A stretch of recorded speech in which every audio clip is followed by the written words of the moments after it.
We're back live. This is your Bolo Punch Boxing Hour, brought to you by George Rogie Insurance.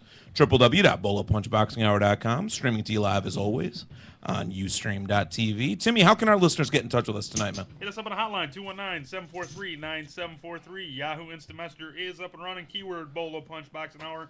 But the way to join all the boys in the chat room, the great way is on Ustream.tv. I don't know what else. I'm trying to do too many things. That is the great way. That's the best way to reach us. We got Elmer Funstein's back. Elmer Funstein. Pete the Heat, Ron Cameron, and a couple of Ustreamers on there. Outstanding. I'm glad Emil was reaching for the red button.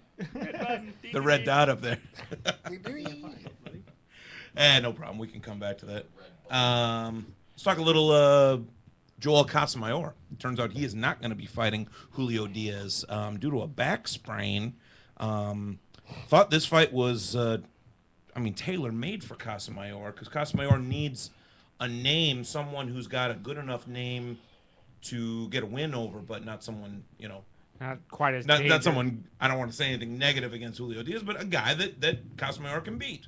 Yeah. And this was a tailor-made fight for him. So I don't really know who Julio Diaz is going to be fighting now, but it is not going to be Casamayor.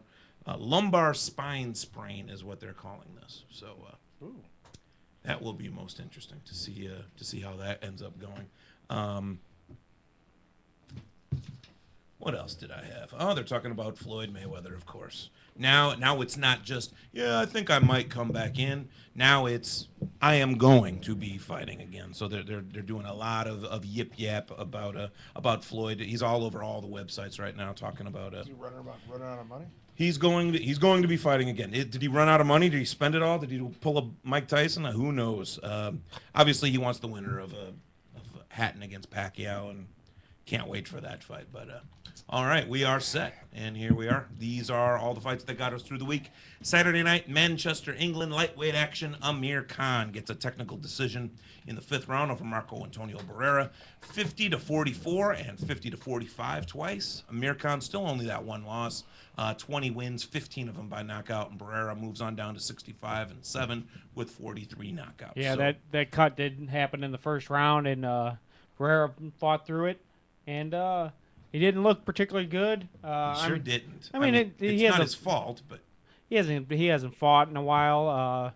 He was a good guy for Amir Khan to get on his record. I mean, that's who you want, as a guy that's you want a name. Yeah.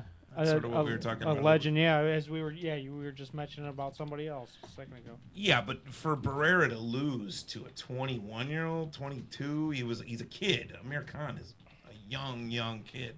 He looked really good in this fight. He sure did. He looked a lot stronger. He looked a lot like Eric Morales to me. He looked excellent fighter. He's got the form, and he sort of looks in the face like the build, the whole like build. So you're like, oh my! If you rub your eyes and have a beer real quick, it's like you were watching those two fight again. It's like awesome. Oh wait a minute, no, he's a little bit younger, but what are we gonna see from Amir Khan next? I mean, he's gonna take the whole division by storm. Well, maybe he's gonna fight the guy that you just mentioned. I mean, he could fight someone like that. And fight Floyd? No, Julio Diaz. Oh, I was gonna say. Julio Diaz wouldn't be a bad matchup for him. I mean, it's a younger guy, former title holder. Not too long ago, he held it recently as last year, and lost to Juan Diaz. I mean, he doesn't have very many losses on his record, and that would be a good step for him. He was in a unification bout with Juan Diaz. I know it sounds like it's a step down from Barrera, but you got to remember how long Barrera's been retired. Well, he hasn't been retired that long, but even when he was still fighting, he was sort of spent. He's been out a year. Maybe as much as a year and a half.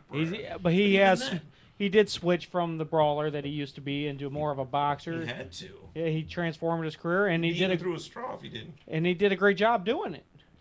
Lots of fighters have been able to pull that off. Well, I should say not many fighters have been able to pull that off.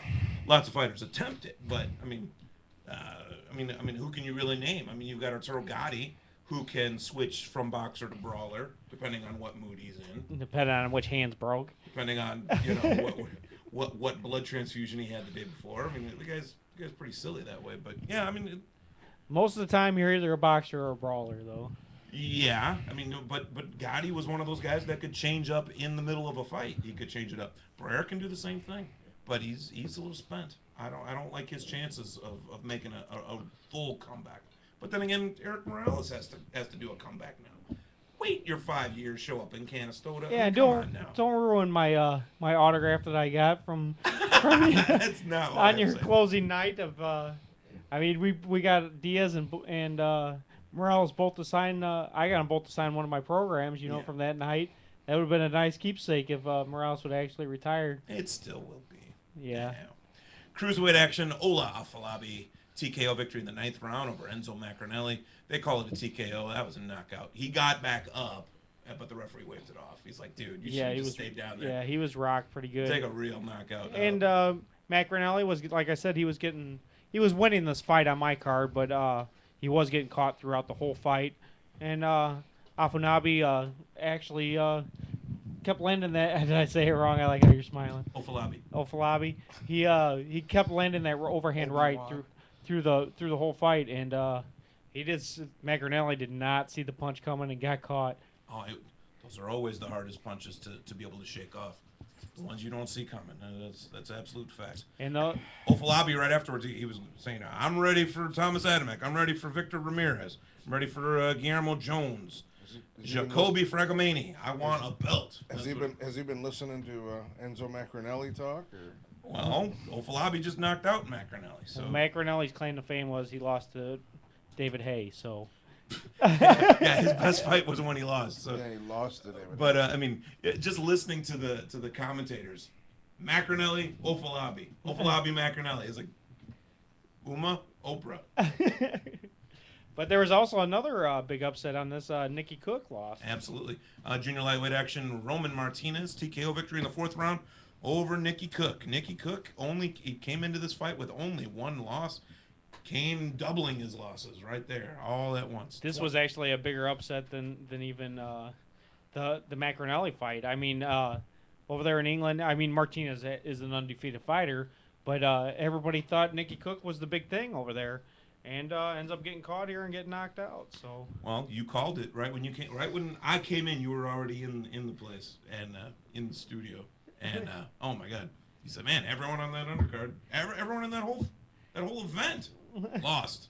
The wrong guy lost on every one of them. So the greatest guy to beat was opponent that night. Because you were guaranteed to win. Very cool. Saturday night in Kiel, Germany. Middleweight action. Arthur Abraham wins a unanimous decision over Luan Simon. He retains his middleweight championship of the world. He still wants Kelly Pavlik in the worst way. If he can't get Kelly Pavlik, he wants Felix Sturm. But who really wants to fight Felix Sturm? Yeah. Nobody. Basically, because he's not as big a name as...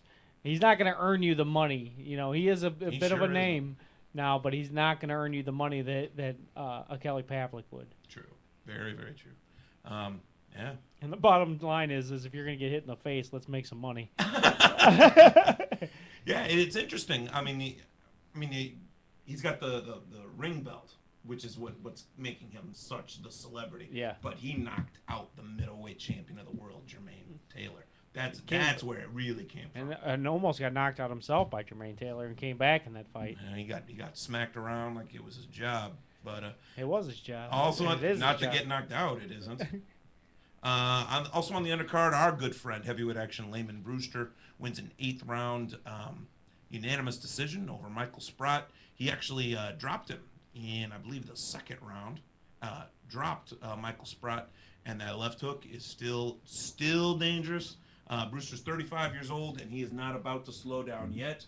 I just saw him last year in Cincinnati, knock out Danny Batchelder. Awesome stuff. The man can still punch a wallop. Yeah, he just when he came back against Klitschko, he didn't have the same thing that he had before. Very, very true. Coming off that eye injury, so still working around now, working on his own promotions and stuff like that. So. Well, we're gonna have to come right back. We'll finish up with some Christian Mahare's update because that was an upset, and Giovanni Segura. Actually, he earns an upset of his own. He wins the upset. So we'll be right back. This is Bolo Punch Boxing Hour, brought to you by George Rogie Insurance. www.bolopunchboxinghour, streaming to you live as always on Ustream.tv.